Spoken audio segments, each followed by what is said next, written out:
ನಮಸ್ತೆ ಎಲ್ಲರಿಗೂ, ನಾನು ಪ್ರೀತಿ. ಈ ವಿಡಿಯೋದಲ್ಲಿ ಸಿಂಪಲ್ಲಾಗಿ ಮೊಟ್ಟೆ ಕೋಳಿ ಬಿರಿಯಾನಿ ಹೇಗೆ ಮಾಡೋದು ಅಂತ ನೋಡೋಣ. ಫಸ್ಟ್ಗೆ ಇಲ್ಲಿ ಅರ್ಧ ಕೆಜಿ ಚಿಕನ್ ತೊಗೊಂಡಿದ್ದೀನಿ. ಅದನ್ನು ಫಸ್ಟ್ಗೆ 6 ವಿಷಲ್ ಹೊಡ್ಸ್ಕೊಂಡು ಎತ್ತಿಟ್ಕೊಂಡ್ಬಿಡೋಣ. ಇಲ್ಲಿ ನಾನು 2 ಈರುಳ್ಳಿ, 2 ಟೊಮೊಟೊ ಈರುಳ್ಳಿ 2 ಕೂಡ ಮೀಡಿಯಮ್ ಸೈಜ್ ಆಗಿರಲಿ. 1 ಕೈ ಹಿಡಿಯೋಷ್ಟು ಕೊತ್ತಂಬರಿ ಸೊಪ್ಪು ತೊಗೊಂಡಿದ್ದೀನಿ. 2 ಹಸಿಮೆಣಸಿನ್ಕಾಯಿ, ಅರ್ಧ ನಿಂಬೆಹಣ್ಣನ್ನು ತೊಗೊಂಡಿದ್ದೀನಿ. 1 ಗ್ಲಾಸಷ್ಟು ಮೊಸರು. ಇಲ್ಲಿ ಮಸಾಲೆ ಪೌಡರ್ ಅಂದರೆ 2 ಸ್ಪೂನಷ್ಟು ಖಾರದ ಪುಡಿ, 2 ಸ್ಪೂನಷ್ಟು ಧನಿಯಾ ಪುಡಿ, ಅರ್ಧ ಸ್ಪೂನಷ್ಟು ಗರಂ ಮಸಾಲ, 1/4 ಸ್ಪೂನಷ್ಟು ಅರಿಶಿನ ಪುಡಿನ ಎತ್ತಿಟ್ಕೊಂಡಿದ್ದೀನಿ. 3 ಸ್ಪೂನಷ್ಟು ಶುಂಠಿ ಬೆಳ್ಳುಳ್ಳಿ ಪೇಸ್ಟ್ ತೊಗೊಂಡಿದ್ದೀನಿ. ಹಾಗೆ ಸ್ವಲ್ಪ ಬಿರಿಯಾನಿ ಎಲೆನ ತೊಗೊಂಡಿದ್ದೀನಿ. ಮತ್ತು 5ರಿಂದ 6 ಕಾಳು ಮೆಣಸು, 5-6 ಲವಂಗ, 2 ಪೀಸ್ ಚಕ್ಕೆ, 2 ಏಲಕ್ಕಿ. ಇಲ್ಲಿ ನಾನು 1.5 ಗ್ಲಾಸಷ್ಟು ನಾರ್ಮಲ್ ರೈಸ್ನ ತೊಗೊಂಡಿದ್ದೀನಿ. ಇವಾಗ ಕುಕ್ಕರ್ಗೆ ಸ್ವಲ್ಪ ಎಣ್ಣೆ ಹಾಕಿ ಬಿಸಿ ಮಾಡ್ಕೋತಾ ಇದ್ದೀನಿ. ಈಗ ಸ್ಪೈಸಸ್ ಆ್ಯಡ್ ಮಾಡೋಣ. ಫಸ್ಟಿಗೆ ಪಲಾವ್ ಎಲೆ ಹಾಕೋತಾ ಇದ್ದೀನಿ. ಇದು ಫ್ರೈ ಆಗ್ತಾ ಇದ್ದಂಗೆ ಇವಾಗ ಚಕ್ಕೆನ ಹಾಕೋತಾ ಇದ್ದೀನಿ. ಏಲಕ್ಕಿನೂ ಹಾಕೋತಾ ಇದ್ದೀನಿ. ಕಾಳುಮೆಣಸು, ಲವಂಗನೂ ಹಾಕೋತಾ ಇದ್ದೀನಿ. ಇದು 2 ನಿಮಿಷ ಫ್ರೈ ಆಗಬೇಕು. ಈಗ ನೆಕ್ಸ್ಟು ಈರುಳ್ಳಿ ಆ್ಯಡ್ ಮಾಡ್ಕೋತಾ ಇದ್ದೀನಿ. ಇದು ಕೂಡ ಚೆನ್ನಾಗಿ ಫ್ರೈ ಆಗಬೇಕು. ನಾನೊಂದು 5ರಿಂದ 5-6 ನಿಮಿಷ ಆದ್ರೂ ಫ್ರೈ ಮಾಡ್ಕೋತೀನಿ ಚೆನ್ನಾಗಿ. ನೆಕ್ಸ್ಟ್ ಈಗ ಶುಂಠಿ ಬೆಳ್ಳುಳ್ಳಿ ಪೇಸ್ಟ್ ಹಾಕೋಬೇಕು. ನೋಡಿ, ಇದನ್ನ ಫ್ರೈ ಆಗ್ತಾ ಇದೆ. ಈಗ ಶುಂಠಿ ಬೆಳ್ಳುಳ್ಳಿ ಪೇಸ್ಟ್ ಆ್ಯಡ್ ಮಾಡ್ಕೋತಾ ಇದ್ದೀನಿ. ಸೊ ಶುಂಠಿ ಬೆಳ್ಳುಳ್ಳಿ ಪೇಸ್ಟ್ ಆ್ಯಡ್ ಮಾಡೋದ್ರಿಂದನೂ ಸ್ವಲ್ಪ ಹಸಿ ಸ್ಮೆಲ್ಲೆಲ್ಲ ಹೋಗುತ್ತೆ. ನೆಕ್ಸ್ಟು ಟೊಮೊಟೊ ಆ್ಯಡ್ ಮಾಡ್ಕೋತಾ ಇದ್ದೀನಿ. ಟೊಮೊಟೊ ಕೂಡ ಅಷ್ಟೇ ಚೆನ್ನಾಗಿ ಫ್ರೈ ಆಗಬೇಕು. ಇದರಲ್ಲಿ ಸ್ಮೆಲ್ ಏನೂ ಇರಬಾರ್ದು. ನೆಕ್ಸ್ಟು ಮೊಸರು ಆ್ಯಡ್ ಮಾಡ್ತಾ ಇದ್ದೀನಿ. ಮೊಸರು ಅಷ್ಟೇ ಒಂದು ಚಿಕ್ಕ ಗ್ಲಾಸಲ್ಲಿ 1 ಲೋಟ ಹಾಕ್ಕೊಂಡಿದ್ದೀನಿ. ಸ್ವಲ್ಪ ಚೆನ್ನಾಗಿ ಫ್ರೈ ಆಗಲಿ. ಇದು ಕೂಡ ಹಸಿಮೆಣಸನ್ನು ಹಾಕ್ಕೊಂಡಿದ್ದೀನಿ ನಾನು. ಈಗ ಕೊತ್ತಂಬರಿ ಆ್ಯಡ್ ಮಾಡ್ತಾ ಇದ್ದೀನಿ. ಕೊತ್ತಂಬರಿನೂ ಅಷ್ಟೇ ಚೆನ್ನಾಗಿ ಫ್ರೈ ಮಾಡ್ಕೋಬೇಕು. ಇದರಲ್ಲಿ ಯಾವುದೇ ರೀತಿ ಹೊರಗಿನ ಪೌಡ್ರು ಏನೂ ನಾನು ಹಾಕ್ತಾ ಇಲ್ಲ.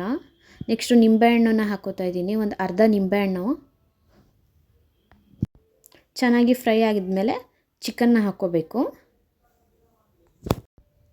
ಈಗ ಚಿಕನ್ನ ಹಾಕೋತಿದ್ದೀನಿ ನಾನು. ಚಿಕನ್ನು ಅರ್ಧ ಕೆಜಿ ಅಷ್ಟು ತೊಗೊಂಡಿದ್ದೀನಿ. ಇದೊಂದು 6 ವಿಷಲ್ ಹೊಡ್ಸ್ಕೊಂಡಿದ್ದೀನಿ ನಾನು. ಯಾಕಂದರೆ ಮೊಟ್ಟೆ ಕೋಳಿ ಅಲ್ವಾ, ಸೊ ಡೈರೆಕ್ಟಾಗಿ ಹಾಕಿದ್ರೆ ಬಿರಿಯಾನಿಗೆ ಬೇಯಲ್ಲ. ಹಾಗಾಗಿ ಫಸ್ಟಿಗೆ ಅದನ್ನು ಬೇಯಿಸ್ಕೊಂಡು ನೆಕ್ಸ್ಟು ಬಿರಿಯಾನಿ ಮಾಡುವಾಗ ಚಿಕನ್ ಹಾಕ್ಕೋಬೇಕು. ಇವಾಗ ಎಲ್ಲ ಮಸಾಲೆ ಹಾಕ್ತಾಯಿದ್ದೀನಿ. ಎಲ್ಲ ಮಸಾಲೆ ಪೌಡರ್ನ ಹಾಕ್ತಾಯಿದ್ದೀನಿ ನಾನು. ಈಗ ನೆಕ್ಸ್ಟು ಚಿಕನ್ ಬೇಯಿಸ್ಕೊಂಡಿದ್ದು ನೀರಿತ್ತಲ್ಲ, ಅದರಲ್ಲೇ 1.5 ಗ್ಲಾಸ್ ಅಕ್ಕಿ ತೊಗೊಂಡಿದ್ವಲ್ಲ, ಈಗ ಒಂದು 3 ಗ್ಲಾಸ್ ನಾವು ನೀರು ಹಾಕಬೇಕಲ್ಲ. ಬೇಯಿಸ್ಕೊಂಡಿದ್ದ ನೀರನ್ನೇ ಅದರಲ್ಲಿ 1 ಗ್ಲಾಸ್ ತೊಗೋತಾ ಇದ್ದೀನಿ. ಆ ನೀರನ್ನೇ, ಇದು ಬೇಯಿಸಿರೋ ಅಂಥ ನೀರು, ಚಿಕನ್ ಬೇಯಿಸಿದ ನೀರಿದು. ಇದನ್ನು 1 ಗ್ಲಾಸ್ ಫಸ್ಟಿಗೆ ಹಾಕೋತಾ ಇದ್ದೀನಿ. ಈಗ ಮತ್ತೊಂದು ಗ್ಲಾಸ್ ನೀರು ಹಾಕ್ತಾಯಿದ್ದೀನಿ. ಈಗ ನೀರು ಹಾಕಿ ಚೆನ್ನಾಗಿ ಸ್ವಲ್ಪ ಮಿಕ್ಸ್ ಮಾಡಿ ಸ್ವಲ್ಪ ಕುದಿಯಕ್ಕೆ ಬಿಡ್ತೀನಿ. ಈಗ ಇದೊಂದು 1/4 ಕೆಜಿ ಚಿಕನ್ ಇರ್ಬೋದು. ಇದು ಕೂಡ ಮೊಟ್ಟೆ ಕೋಳಿನೇ. ನಾವು ಫಸ್ಟಿಗೆ ಬೇಯಿಸಿಟ್ಕೊಂಡಿದ್ವಿ. ಇದು ಬಿರಿಯಾನಿ ಜೊತೆ ಉಪ್ಪು ಖಾರ ಹಾಕಿ ಮಾಡಿದ್ದು ಚಿಕನ್ ಅಂತ ಅಂತಾರೆ. ತುಂಬ ಚೆನ್ನಾಗಿರುತ್ತೆ.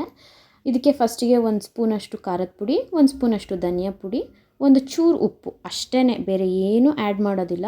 ಇದು ಬಿರಿಯಾನಿ ಜೊತೆ ಚೆನ್ನಾಗಿರುತ್ತೆ. ಈ ಮೊಸರು ಬಜ್ಜಿ ಬದಲು ಇದು ಕೂಡ ಚೆನ್ನಾಗಿರುತ್ತೆ. ಸೊ ನೋಡಿ, ಬೇಯ್ತಾ ಇದೆ. ಇವಾಗ ಇದ್ರ ಮೇಲೆ ಸ್ವಲ್ಪ ಕೊತ್ತಂಬರಿ ಸೊಪ್ಪು ಹಾಕಿ, ಇಷ್ಟೇ. ತುಂಬ ಸಿಂಪಲ್ ರೆಸಿಪಿ ಇದು. ಗ್ಯಾಸ್ ಆಫ್ ಮಾಡಿ ಒಂದು ಪ್ಲೇಟ್ ಮುಚ್ಚಿಟ್ಬಿಡಿ. ಈಗ ನೋಡಿ, ನಾನೀಗ ಅಕ್ಕಿನ ಹಾಕೋತಾ ಇದ್ದೀನಿ. ಅಕ್ಕಿನ ಒಂದು ಸತಿ ತೊಳೆದ್ಬಿಟ್ಟು ಅದನ್ನು ಹಾಕೋತಾ ಇದ್ದೀನಿ. 1.5 ಗ್ಲಾಸ್ ಅಕ್ಕಿನ ಹಾಕೋತಾ ಇದ್ದೀನಿ. ಚೆನ್ನಾಗಿ ಸ್ವಲ್ಪ ಮಿಕ್ಸ್ ಮಾಡಿ ರುಚಿಗೆ ತಕ್ಕಷ್ಟು ಉಪ್ಪನ್ನ ಹಾಕ್ಕೊಳ್ಳಿ. ಈಗ ಇದನ್ನ 1 ವಿಷಲ್ ಹೊಡ್ಸ್ಕೊತಾ ಇದ್ದೀನಿ. ವಿಷಲ್ ಆಗಿದೆ. ನೋಡಿ ಹೇಗೆ ಬಂದಿದೆ ಅಂತ. ತುಂಬ ಚೆನ್ನಾಗಿ ಬಂದಿದೆ ಫ್ರೆಂಡ್ಸ್. ಒಂದು ಸತಿ ಮಿಕ್ಸ್ ಮಾಡಿ ಆಮೇಲೆ ಸರ್ವ್ ಮಾಡಿ. ಇದರಲ್ಲಿ ಏನು ಎಕ್ಸ್ಟ್ರಾ ಹೊರಗಿನ ಸ್ಪೈಸಸ್ ಏನೂ ಹಾಕಿಲ್ಲ ನಾನು. ತುಂಬ ಚೆನ್ನಾಗಿ ಬಂದಿದೆ.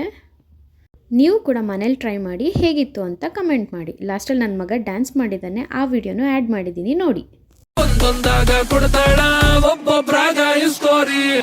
ನೋಡಿ ಕಾಟನ್ ಕ್ಯಾಂಡಿ ಸಬ್ಬು ತಪ್ಪಸಂದ ಕ್ಯಾಂಡಿ ಬಂದು ನೋಡಿ ಕಾಟನ್ ಕ್ಯಾಂಡಿ ಕರಗೋ ಮುಂಚೆ